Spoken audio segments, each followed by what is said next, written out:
Hello अहाँ सुन केना छिए कमेंट में जरूर बताएब। तो हमरा बुक खरीदे के है। अहाँ से हम पूछब नहीं कि कौन बुक खरीदबे। हम वीडियो शूटिंग करे छी कि अहाँ और के छोटका ब्लॉग बना के दिखा दी। तो हम पहुँच गए छी बुक स्टोर। अहाँ सामने में देख सके छिए। तो चलू ये हम बुक खरीदे छिए। तो दोस्त दुकान पर वीडियो नहीं शूट कर दिला के अलाउड नहीं चले। ओकरा से हमरा झगड़ो हो गए। कैसे कैसे लोग रहते हैं यार। कुछ क्लिप चलिए शूट करने पर डिलीट करवा दिल के हिस्ट्रियो से। तो कोई दिक्कत वाला बात नहीं है।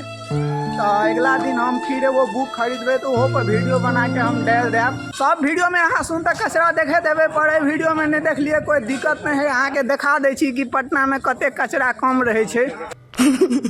देख सके छिए और देख सके छिए कि कते साफ छे पटना में। कैसे कैसे लोग रहते हैं यार। हम उम्मीद करे छिए कि अहाँ सुन पिछला वीडियो देख लेने हेबे। जे कि हम कोचिंग गेल छलिए पढ़े ला तभी ब्लॉग शूट करने छलिए। और हाँ अगर डिस्क्रिप्शन में हम लिंक दे देब तो अहाँ जाके देख सके छिए। अहाँ के मन है तो अहाँ चैनलों पर जा सके छिए। कैलाकि चैनल पर जाए तो एगोटा रुपया खर्चा नहीं है। और हाँ अहाँ चैनल पर गेले छिए तो चैनल के सब्सक्राइबो के लेब। तू समझा। वीडियो अगर अच्छा लगल है तो एगो लाइक जरूर दे देब। तो मिले छी हम अगला वीडियो में। जरा नेक्स्ट वीडियो कहे छे वहाँ में मिलब आप।